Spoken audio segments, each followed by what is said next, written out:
Hi, I'm Lily. Today I'm going to read you the story 샬롯의 거미줄, Chapter 15.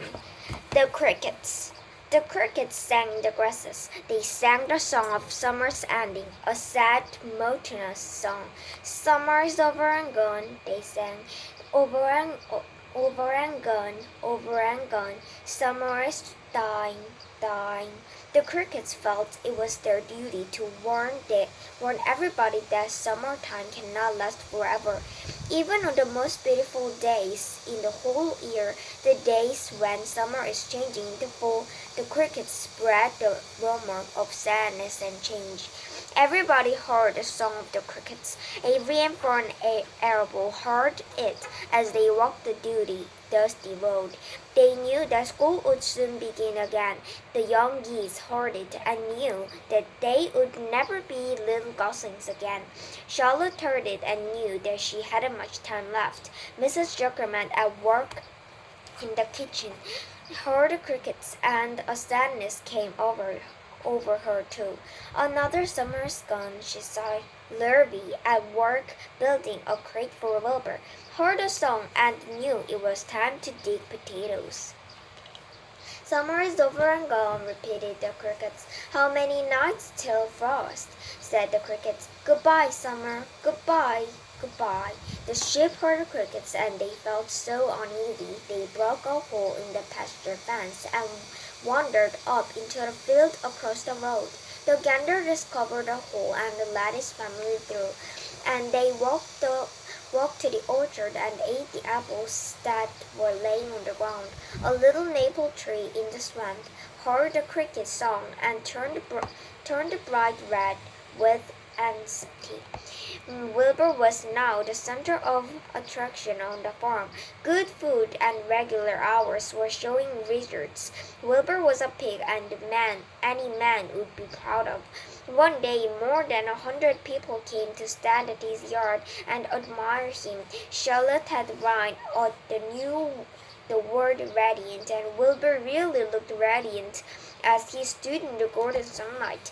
Ever since the spider had befriended him, he had done his best to live up to his reputation. When Charlotte Swab said some pig, Wilbur had tried hard to look like some pig. When Charlotte Swab said terrific, Wilbur had tried to look terrific, and now that the web said radiant and he did everything possible to make himself glow. It is not easy to look radiant, but Wilbur threw himself into it with a will.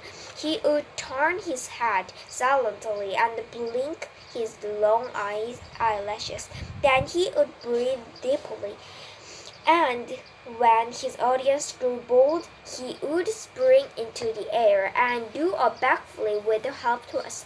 At this, the crowd would yell and cheer. How's that for a pig? Mr. Zuckerman would ask, well pleased himself.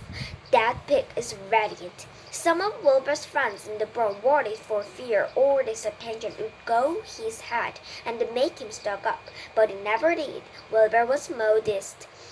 Fame did not spoil him. He still worried some about the future, as he could hardly believe that a mere spider would be able to save his life. Sometimes at night he would have a bad dream. He would dream that men were coming to get him with leaves, knives, and guns. But that was only a dream. In the daytime, Wilbur usually felt happy and confident. No pig ever had truer friends, and he realized that friendship is one of the most satisfying things in the world. Even the song of the crickets did not make Wilbur too sad. He knew it was almost time for the country fair, and he was looking forward to the trip. If he could distinguish himself at the fair, and maybe with some prize money, he was sure Zuckerman would let him live. Charlotte has worries of her own, but she kept quiet about them. One morning, Wilbur asked her about the fair. You are going with me, aren't you, Charlotte? He said. Well, I don't know, replied Charlotte. The fair comes at a bad time for me. I shall find an inconvenient to leave home, even for a few days. Why? Asked Wilbur. Oh, I just don't feel like leaving my wrap too much. Too much going to around here. Please come with me, begged Wilbur. I need you, Charlotte. I can't stand going to the fair without you. You just got to come. No, said Charlotte. I believe I'd better stay home and see if I can't get some work done. What kind of work? Work? Asked Wilbur. Egg-laying. It's time I made an egg sack and filled with eggs. I didn't know you could lay eggs, said Wilbur in amazement. Oh, sure, said the spider. I'm versatile. What does versatile mean? Full of eggs? Asked Wilbur. Certainly not, said Wilbur. Versatile means I can turn with ease from one thing to another. It means I don't have to limit my activities to spinning and trapping and stunts like that. Why don't you come with me to the fairgrounds and lay your eggs? The eggs there, pleaded Wilbur. It would be wonderful fun. Fern gave her wrap a twitch and motherly watched this way.